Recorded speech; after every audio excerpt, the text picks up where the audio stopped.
Assalamualaikum warahmatullahi wabarakatuh.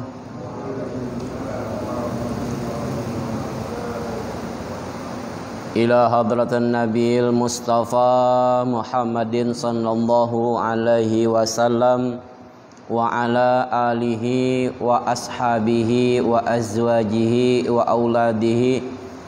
Summal fatih ila arwahi abaina wa ummahatina wa ajdadina wa jaddatina wa li jami'il mu'minina wal mu'minat wal muslimina wal muslimat syai'ul lillahi lahumul fatihah. A'udzu billahi minasy syaithanir rajim. Bismillahirrahmanirrahim. Alhamdulillahi rabbil alamin. Ar-Rahmanir Rahim. Maliki yaumiddin. Iyyaka na'budu wa iyyaka nasta'in. Ihdinas siratal mustaqim. Siratal ladzina an'amta 'alaihim ghairil maghdubi 'alaihim waladdallin. Amin. Bismillahirrahmanirrahim. Alhamdulillahi rabbil alamin.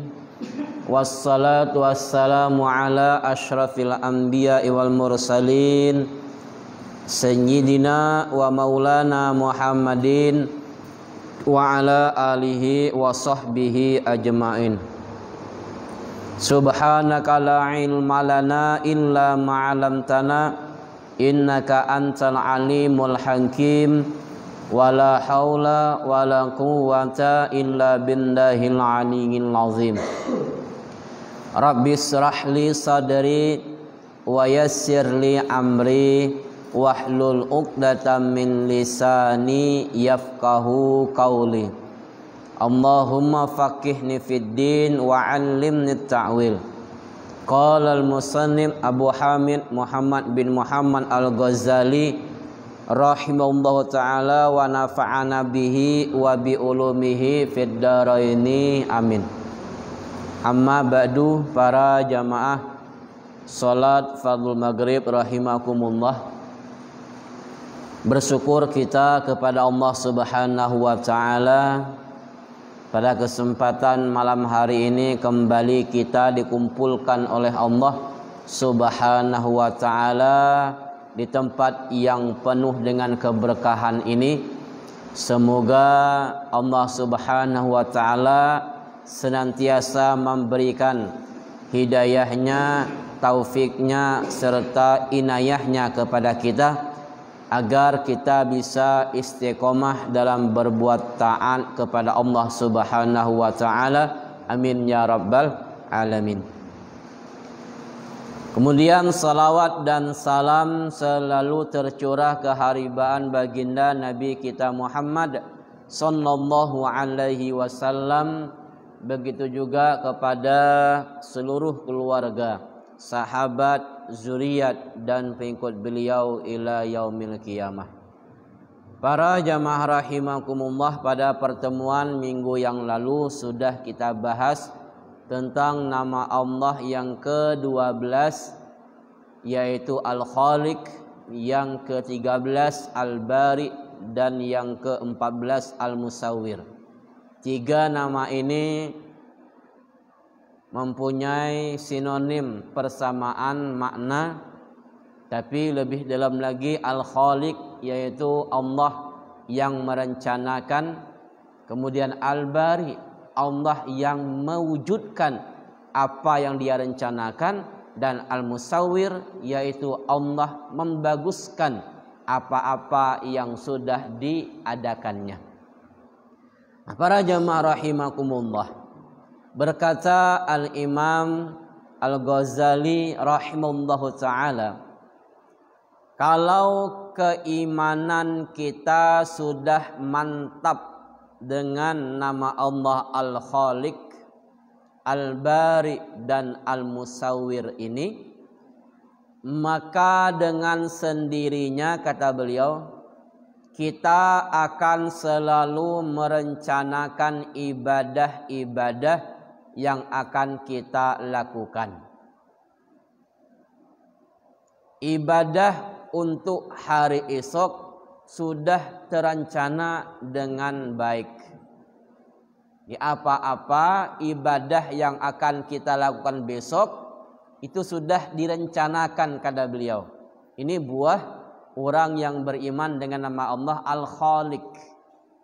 Allah yang merencanakan. Nah, kita begitu juga dalam segi ibadah, kata Imam Ghazali, hendaknya orang-orang yang beriman dengan nama Allah Al-Khaliq tersebut, dia pun mempunyai rencana, mempunyai rancangan-rancangan khususnya ibadah yang akan dia lakukan. Sudah terbayang besok ingin melakukan apa? Hari esok harus lebih baik dari hari ini. Kata beliau, umpama hari ini kita sudah ibadah kepada Allah dengan melakukan umpama sholat wajib berjamaah ditambah dengan rawatibnya, umpama kan qabliyah ba'diyahnya. Nah, ini hari ini sholat wajib 5 waktu berjamaah tambah dengan qabliyah ba'diyahnya. Nah, untuk hari esok kata beliau hendaknya ditambah. Selain kita mengerjakan sholat wajib berjamaah ditambah dengan rawatibnya qabliyah dan ba'diyah, maka ditambah dengan sholat sunat lainnya. Di antaranya sholat sunat duha, umpamakan kita belum mampu banyak rakaatnya, cukup 2 rakaat. Cukup 2 rakaat. Yang penting ditambah. Nah, lusanya tambah lagi sholat sunat duhanya 4 rakaat. Begitu juga seterusnya. Hari ini kita selawat cuma bisa 100 kali. Nah, besok tambah 200. Lusanya tambah. Nah, artinya apa? Setidak-tidaknya ibadah kita hari esok sama dengan hari ini. Itu paling rendah. Jangan sampai turun. Jangan sampai berkurang. Lebih bagus lagi kalau kita tambah. Nah, ini rencana yang mesti kita lakukan.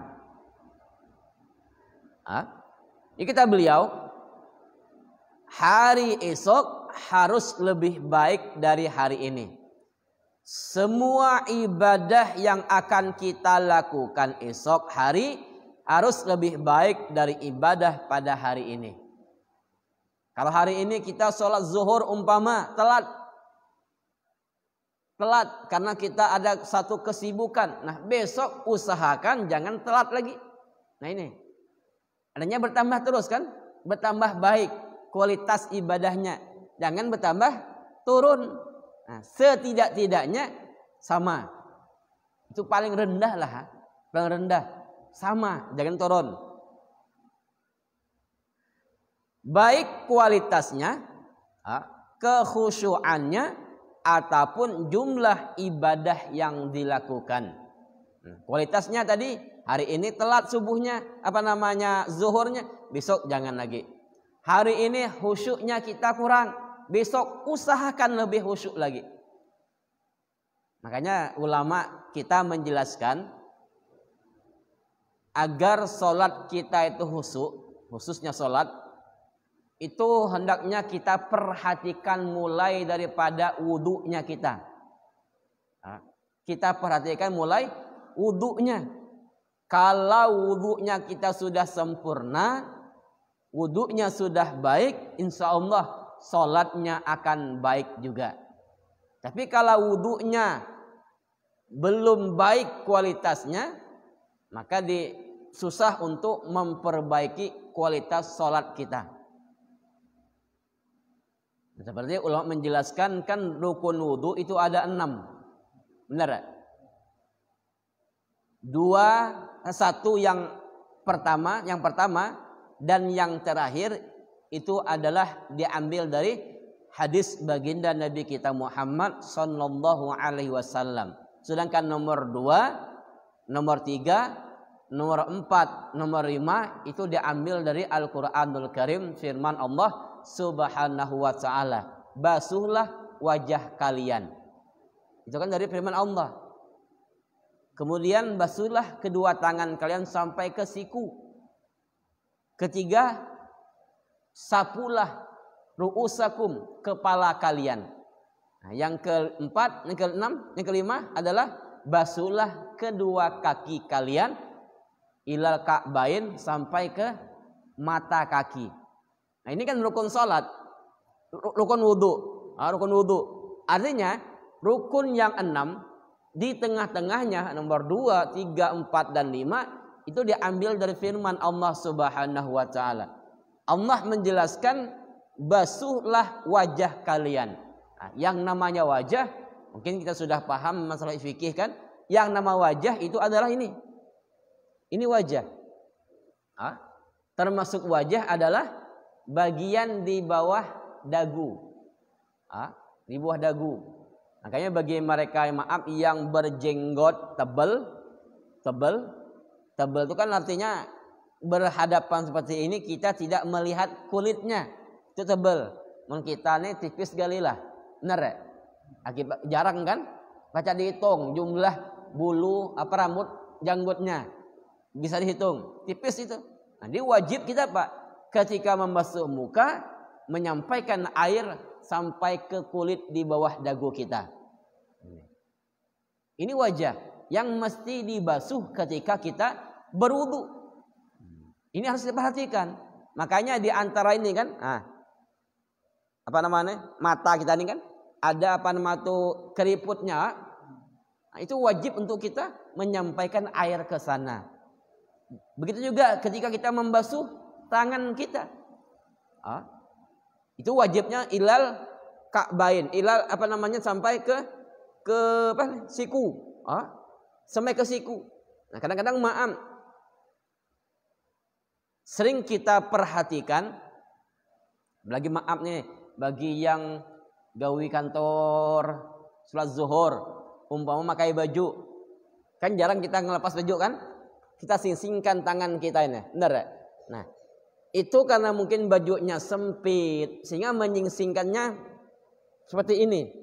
Nah, ketika berwudu karena takut basah baju tadi, maka dia tidak menyampaikan air ke sikunya, benar? Tidak sampai.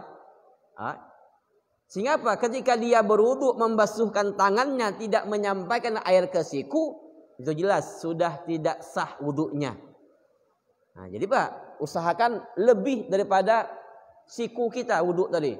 Makanya kata Nabi Muhammad, ciri umat aku nanti pada hari kiamat basuhan yang lebih dari basuhan yang wajib itu akan bercahaya, bersinar di tangan. Nah, dia basuh melebihi daripada basuhan wajib sampai ke sini umpama.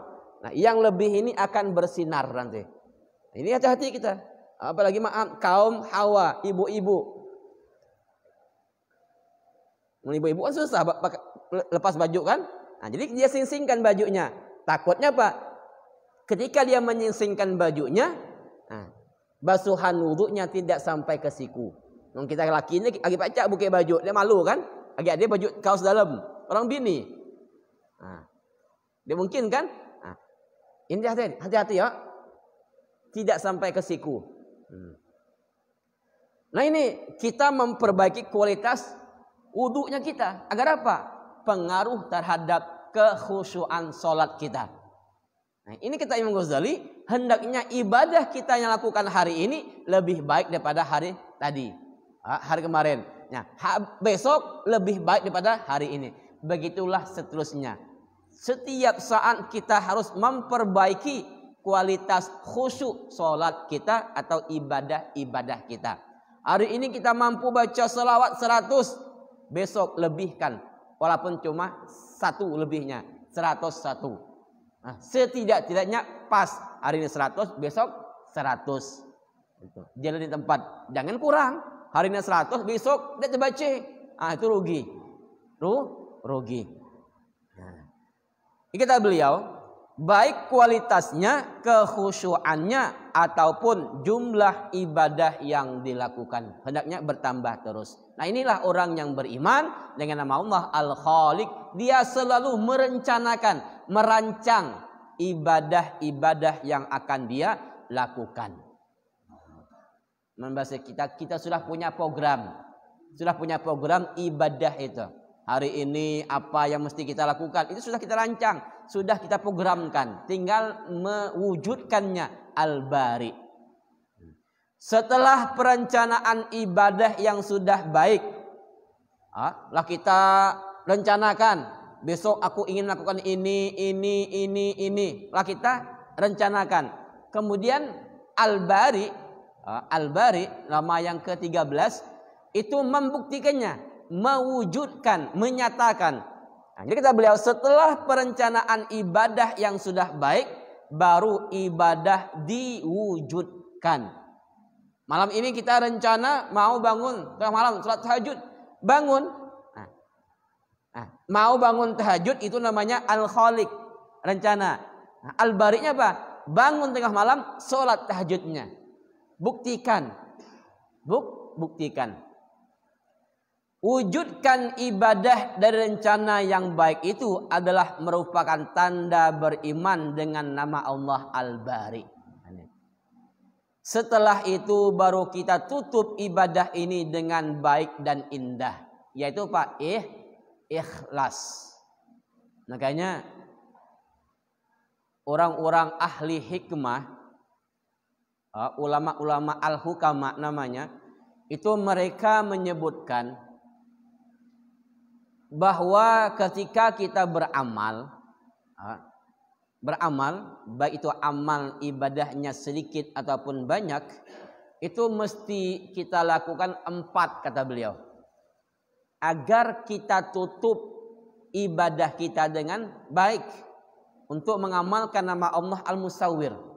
Jadi ada 4 macam yang mesti kita lakukan agar ibadah yang kita lakukan itu bagus nilainya di sisi Allah Subhanahu wa taala. Di 4 macam ini mesti ada. Apapun ibadah yang kita lakukan, 4 ini mesti ada. Yang pertama kata beliau adalah an-niyatu, niat. Kapan niat ini? Apa namanya? Al-ilmu yang pertama, ilmu. Kapan?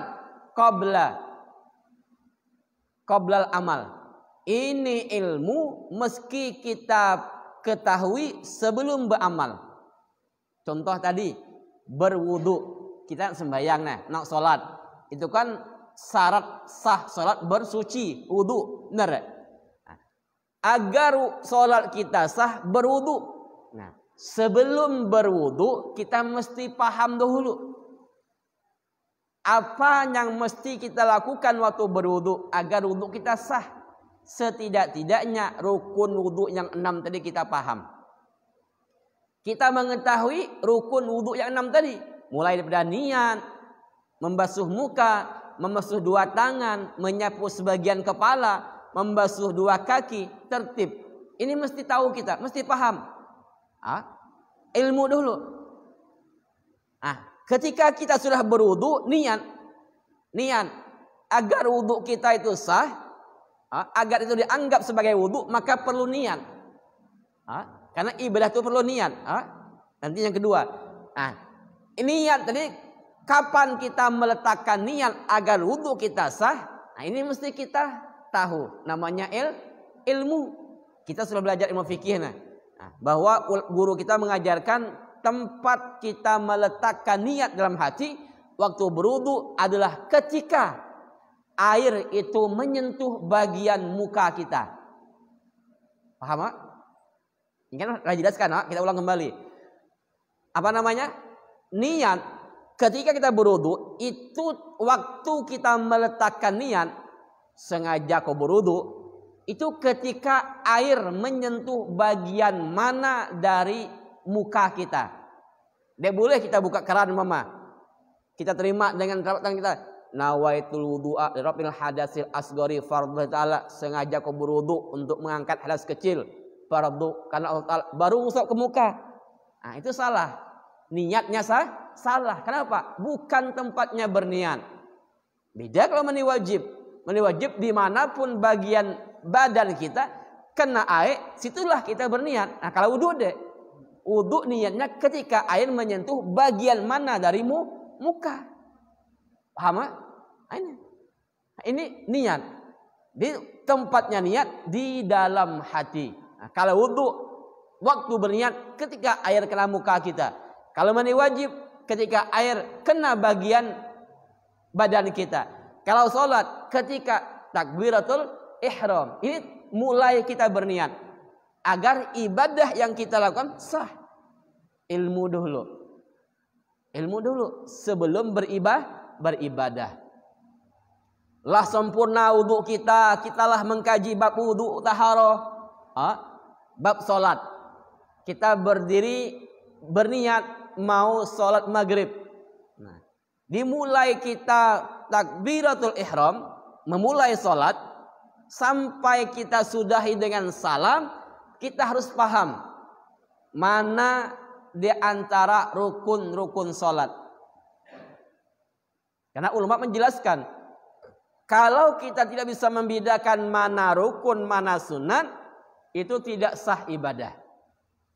Tidak sah. Kita tidak bisa membedakan mana rukun, mana sunat.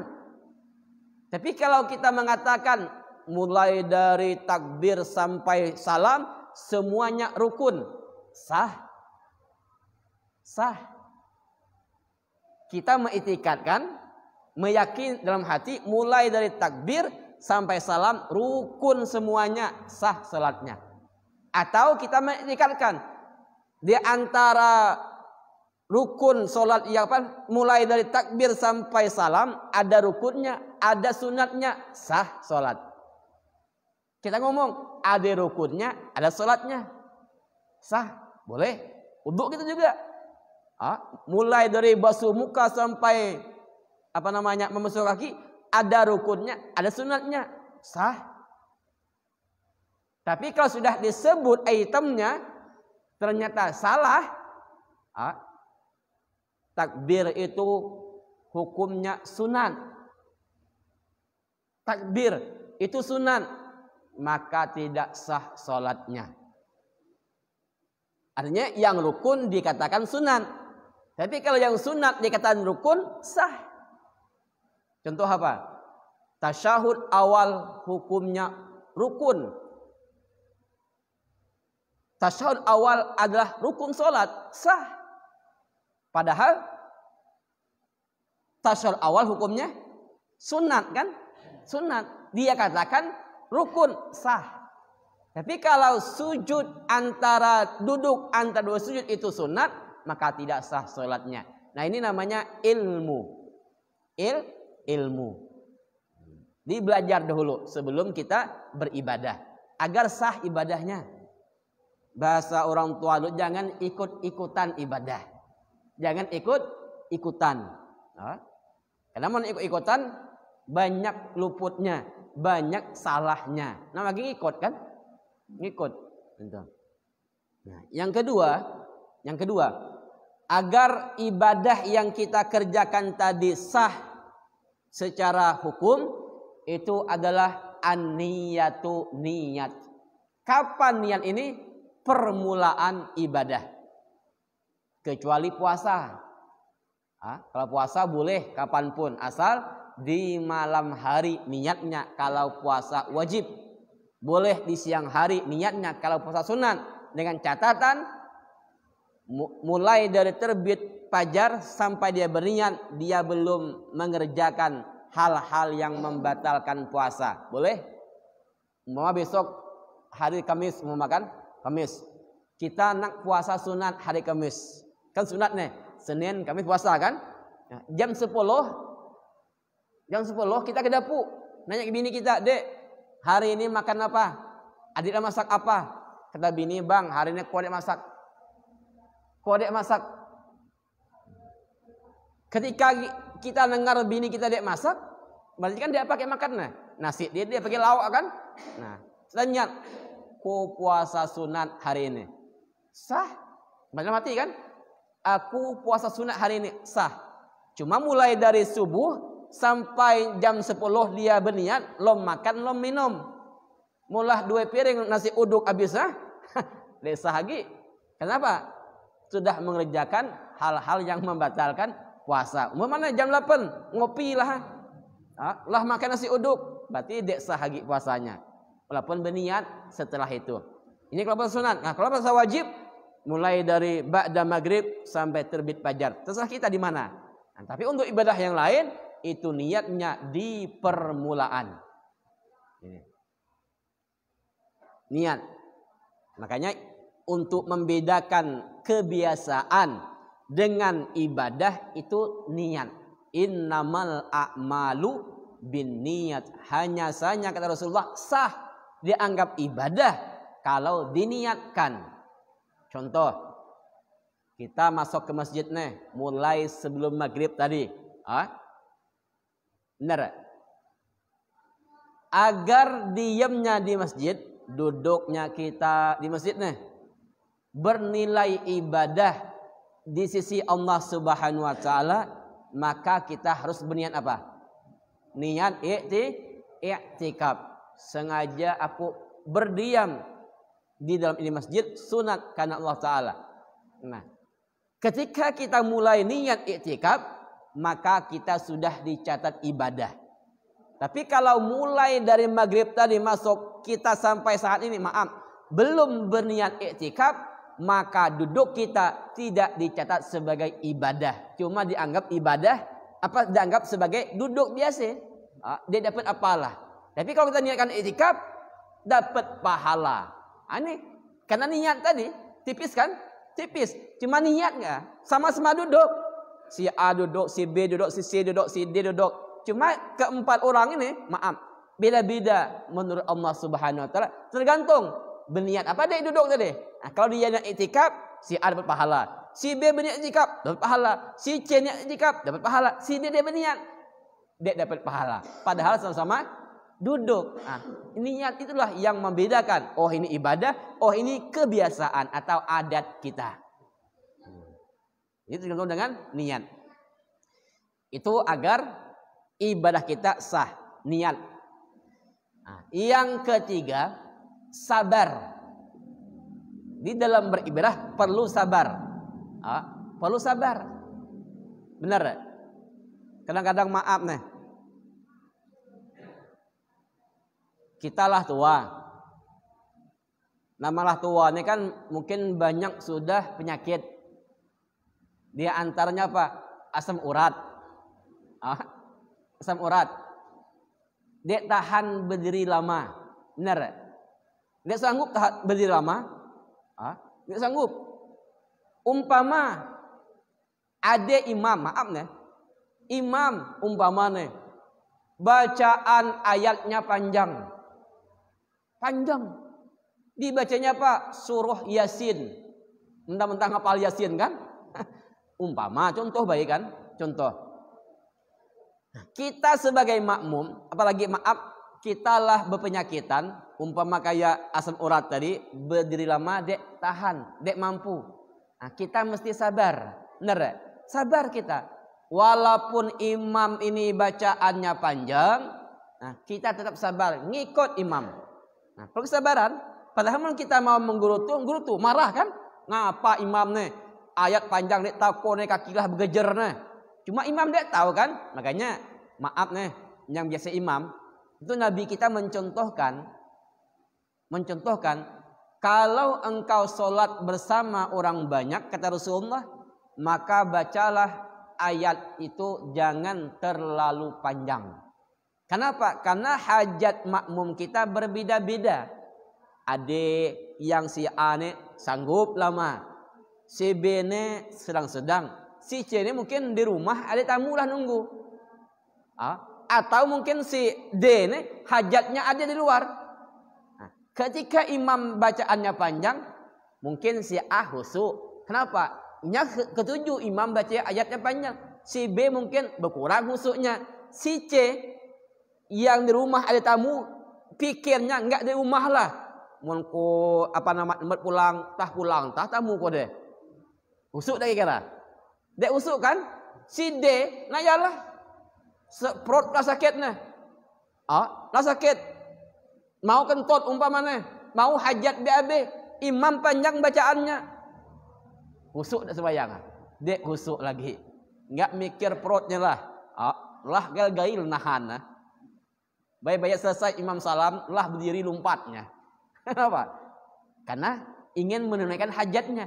Makanya baca ayat yang sedang-sedang baik. Dek usah panjang, dek usah pendek. Janganlah kuliah kuluhu. Subuh ke kuliah kuluhu kan? Jangan juga. Hanya Pak sesuaikan dah. Oh kalau je subuh paling tidak wadduha atau lebih ataskan sabbihis wasamsi wadduha. Jangan yang panjang-panjang. Tapi kalau engkau salat sendirian kata Rasulullah, silakan. Nak 3 jam berdiri dah hal. Kalau sendirian, baca kita kan? Ini Nabi kita mencontohkan. Mencontohkan. Agar apa? Ini tadi. Mungkin ada yang tidak sabar. Atau ketika sholat subuh kita ngantuk luar biasa. Tapi kita tahan, kita lawan ngantuk kita. Karena ini perintah Allah, berarti kita harus sabar. Sabar ketika sedang beribadah. Yang keempat, agar ibadah kita diterima oleh Allah Subhanahu wa taala adalah al-ikhlas, yaitu ikhlas setelah kita beramal. Jangan sampai Pak, ibadah yang kita lakukan ini tidak ikhlas. Ikhlas itu lawannya adalah riya. Riya. Walaupunlah lama ibadah itu kita kerjakan, lah bertahun-tahun, cuma tidak ikhlas. Nah, bagaimana buktinya kita tidak ikhlas beramal? Kita kisahkan ke orang. Alhamdulillah boy. Cuma niat ngisahnya Pak, ingin supaya dibanggakan, supaya ingin dipuji. Boy kita udah. Kau puasa tahun tadi boy, alhamdulillah puasa kau tunai 31 hari. Masa boy kita kawan 31 orang 30 enggak? Oh salah boy ya. 30 hari boy, kau puasa tunai. 30 hari. Malamnya boy, kau selalu ikut sholat tahajud, sholat tarawih, witir berjamaah.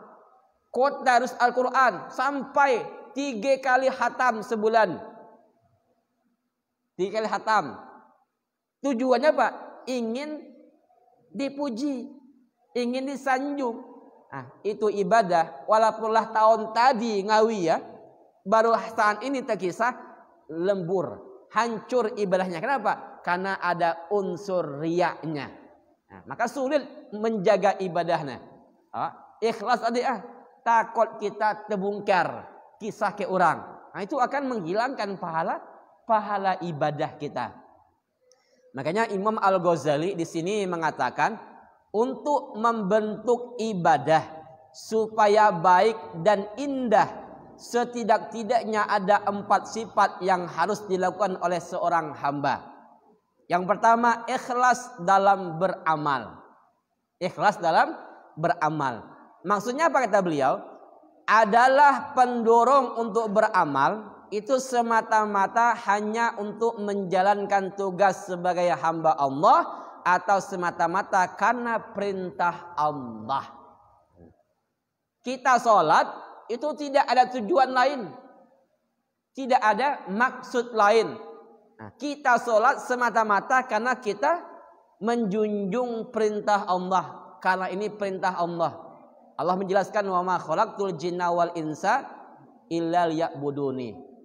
Tidak aku ciptakan jin dan manusia kata Allah kecuali hanya untuk menyembah aku.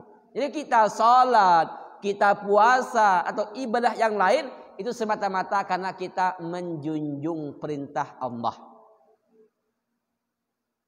Karena menjunjung perintah Allah. Pernah disebutkan malaikat Jibril alaihissalam ketika dia diciptakan oleh Allah Subhanahu wa taala, maka dia bertanya, "Ya Allah, adakah makhluk yang lebih sempurna, yang lebih baik engkau ciptakan selain aku?" Kata Allah, "Wahai Jibril, tidak ada. Hanya engkaulah makhluk yang aku ciptakan lebih sempurna dan indah dan bagus." Mendengar itu Pak, Jibril langsung sujud kepada Allah Ta'ala, salat. dalam waktu yang lama sholatnya. Dalam waktu yang lama. Kenapa? Karena bersyukur Jibril sudah Allah ciptakan dalam rupa yang sempurna, dalam bentuk yang indah. Cuma kata Allah, jadi Jibril itu lama, mungkin puluhan tahun lah ibadahnya. Karena bersyukur Allah ciptakan rupa yang sempurna. Cuma kata Allah, wahai Jibril, ibadah yang engkau kerjakan begitu lama ini itu tidak sebanding dengan ibadah yang dikerjakan oleh umat akhir zaman. Walaupun mereka sholat 2 rakaat, mungkin waktunya cuma 2 menit. 2 rakaat. 2 menit. Itu lebih tinggi nilainya dibanding dengan ibadah engkau yang puluhan tahun ini. Kenapa? Sebabnya ya Allah, kata Jibril, aku sudah beribadah kepada engkau puluhan tahun.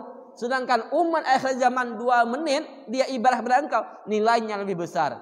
Apa kata Allah? Wahai Jibril, engkau beribadah kepada aku ini, sujud kepada aku karena engkau bersyukur aku ciptakan engkau makhluk yang paling sempurna. Sedangkan umat akhir zaman mereka sujud kepada aku karena mereka melaksanakan perintah aku. Nah, ini. Karena mereka taat kepada perintah aku. Aqimus shalah, kata Allah, dirikan salat. Dirikan salat. Makanya kita umat Nabi Muhammad, kalau cuma berpegang kepada Al-Quran, itu susah ibadah kita. Buktinya Pak, kata Allah, aqimus shalah, dirikan salat. Cuma Allah tidak memberitahu bagaimana cara sholat. Benar. Cuma Allah nyuruh sholat, Allah nyuruh puasa, Allah nyuruh mengeluarkan zakat, Allah nyuruh kita berhaji baginya mampu. Tapi caranya bagaimana? Tidak tahu.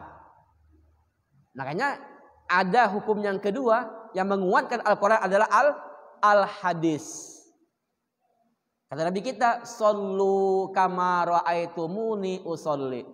Salatlah kalian sebagaimana kalian melihat aku salat. Okelah mensahabat dulu. Hari-hari mereka salat nengok Nabi kan. Memang kita sekarang. Tadi belum nengok Nabi salat. Bagaimana Nabi salat? Belum kan? Nah, makanya kita apa? Bermazhab. Bermazhab. Artinya apa? Kita bermazhab kepada Imam Syafi'i. Karena kita di Asia, Indonesia khususnya, itu mayoritas Syafi'i. Nah, Imam Syafi'i atau ulama dari kalangan Syafi'i menjelaskan begini cara sholat seperti yang diajarkan oleh guru-guru kita dalam ilmu fikih. Nah, begitulah Nabi sholat itu. Makanya kita berpegang kepada ulama.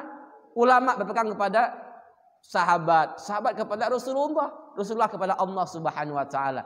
Ini deretan kita belajar, proses belajar ini. Makanya salah orang mengatakan tidak usah kita bermazhab, cukup Al-Quran dan hadis. Nah, mana kita sembahyang? Nabi mengatakan shollu kama ra'aitumuni usolli.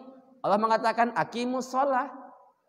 Makanya mungkin ada pemahaman eling. Cuma ingat lah kan? Benar ya? Kenapa? Mungkin mereka Allah nyuruh sholat, cuma surat dia tahu. Nabi nyuruh sholat, cuma dia pernah lihat Nabi kan? Ingat lah. Mungkin itu mazhab eling. Ingat kan? Nah, cuma Pak, kita mengikut para ulama-ulama. Makanya perlu bermazhab. Artinya apa? Mazhab itu diambil juga. Artinya mereka itu mengambil dari perkataan Nabi, dari Al-Quran juga. Mazhab itu. Makanya perlu kita bermazhab. Nah, kita Indonesia itu mayoritas Syafi'i kan? Syafi'i, walaupun ada mungkin sebagian Maliki, Hambali atau Hanafi. Cuma lebih banyak itu kepada Imam Asy-Syafi'i. Jadi kita beribadah itu hanya menjalankan perintah Allah Subhanahu wa taala. Yang kedua, ikhlas dalam menuntut pahala. Maksudnya adalah balasan yang diharapkan dalam ibadah hanyalah Allah Subhanahu wa taala, yaitu ridhonya. atau yang diharapkan adalah surga dan selamat dunia dan akhirat. Ini tingkatan yang di bawah. Yang pertama, tingkatan ibadah ikhlas semata-mata karena menjunjung perintah Allah. Yang kedua, masih ada mengharap pahala. Ikhlas juga. Boy ngapa sembahyang? Ku takut ke neraka. Boy kenapa sembahyang? Aku mengharapkan surga. Boy kenapa sembahyang? Aku mengharapkan pahala dari Allah. Ikhlas juga. Cuma ikhlasnya di bawah daripada ikhlas yang pertama tadi. Jadi ya beribadah adalah untuk menuntut balasan yang diharapkan dalam ibadahnya, yaitu ridho Allah atau mengharapkan surga dan selamat dunia dan akhirat. Yang ketiga, kata Imam Ghazali, agar bentuk ibadah kita lebih baik dan indah, ketika beramal, ia ingat bahwa ia bisa melakukan ibadah adalah karena nikmat yang dianugerahkan oleh Allah Subhanahu wa taala. Kita bisa datang ke masjid untuk sholat berjamaah. Kita bisa datang ke masjid untuk duduk bermajlis taklim. Ini semata-mata karena anugerah Allah Subhanahu wa taala. Bukan karena hebatnya kita. Bukan karena pintarnya kita. Bukan karena rajinnya kita, tidak. Itu semata-mata karena pertolongan dari Allah Subhanahu wa taala. La haula wala quwata illa billah.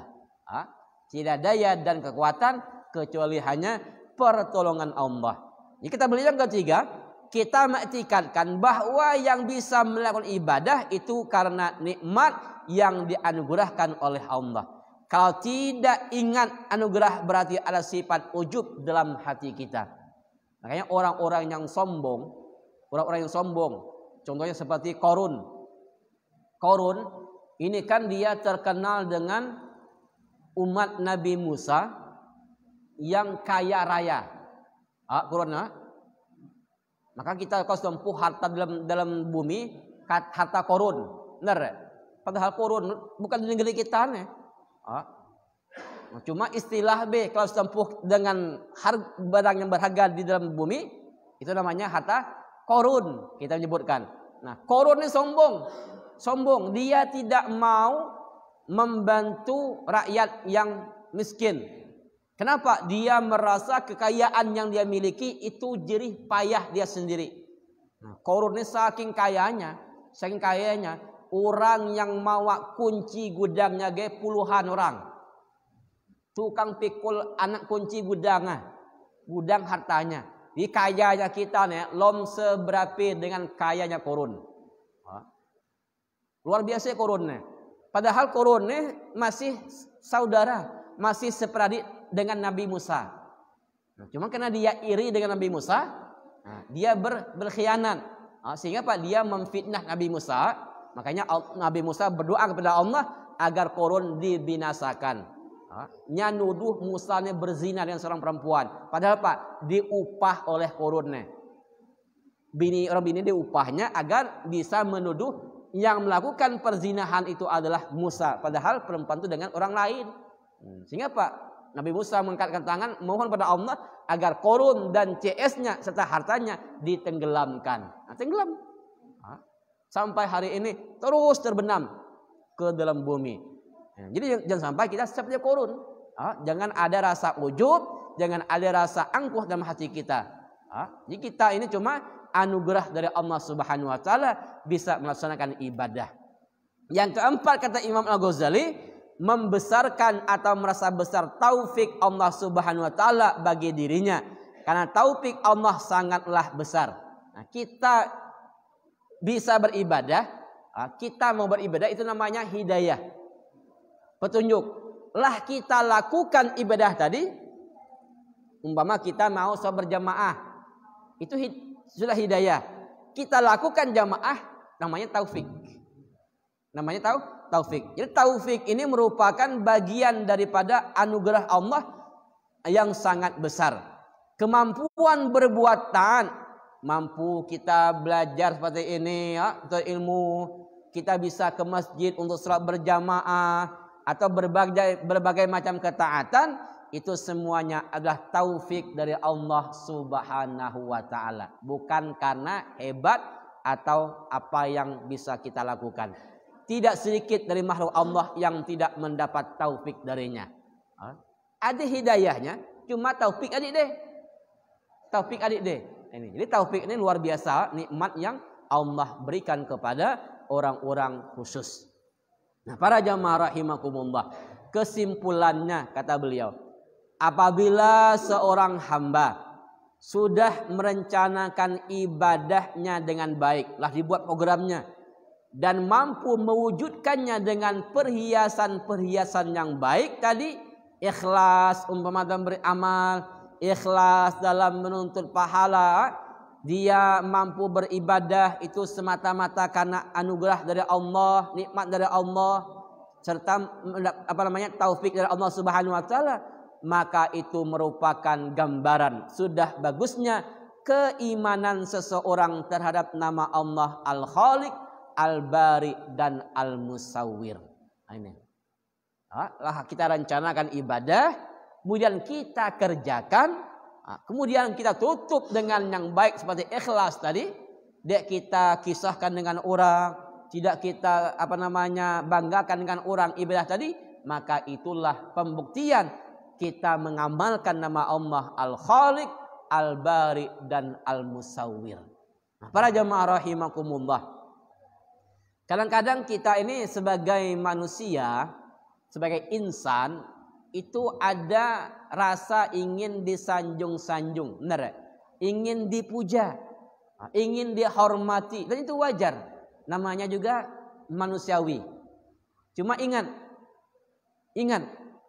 kalau kita ingin umpama kita beribadah, umpama sodakoh lah, sodakoh, kita nyumbang, itu boleh kita sebut nilai yang kita sumbang.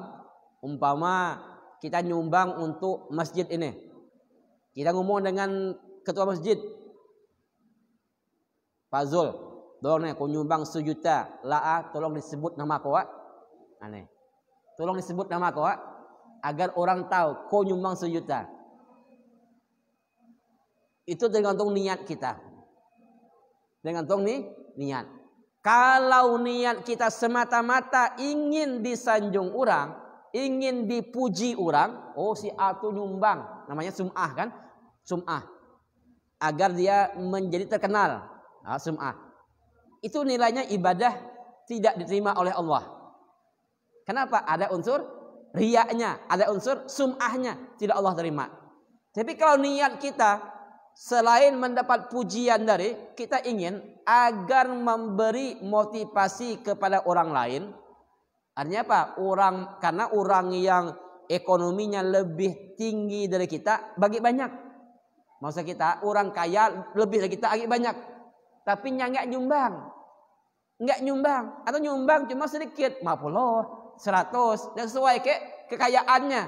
Kita beri 1 juta, minta disebut, minta diumumkan, agar apa? Orang yang lebih tinggi ekonominya dari kita, kelasnya, kelas 1, kita kelas 3 kan, agar mereka niru apa yang kita ikut, meniru apa yang kita perbuat, itu boleh. Hanya memberi motivasi ke orang lain agar nyumbangnya lebih besar dari kita kan. Nah, karena kita kan malu juga, si atunya usaha cuma serabotan, umpamanya cuma ngelangkung mesti kita, cuma nyumbang besar. Masa kone pengusaha pebisnis nyumbang sedikit? Apa kata dunia kan? Apa kata masyarakat lah? Nah, Pak, walaupun jadi ikhlas, nyumbang banyak, boleh. Itu tujuan kita minta disebut nama tadi, bukan untuk sum'ah, bukan riya, tapi untuk memberi semangat kepada orang lain agar mereka dalam beribadah, khususnya nyumbang, lebih besar lagi. Nah, itu boleh, tidak masalah. Ya, ibadah itu memang awal-awalnya pasti ada riyaknya. Ada riyaknya. Boleh sah. Cuma walaupun awalnya riya, dia masalah. Awal riya dia masalah.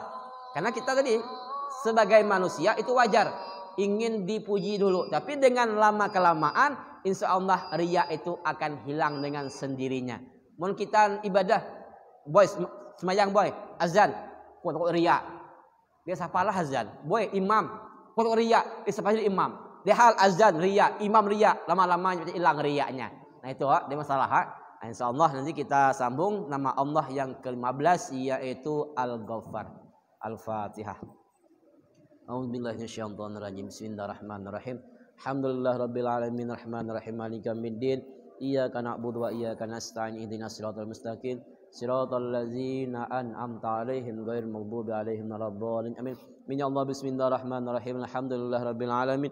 Allahumma shalli wa sallim ala sayyidina maulana Muhammadin wa ala alihi wa sahbihi ajma'in. Allahumma inna nas'aluka 'ilman nafi'a wa amalan mutaqabbala wa rizqan halalan thayyiban wasi'a. Rabbana atina fid dunya hasanah wa fil akhirati hasanah wa qina azabannar. Wa sallallahu ala sayyidina maulana Muhammad wa ala alihi wa sahbihi ajma'in walhamdulillahi rabbil alamin.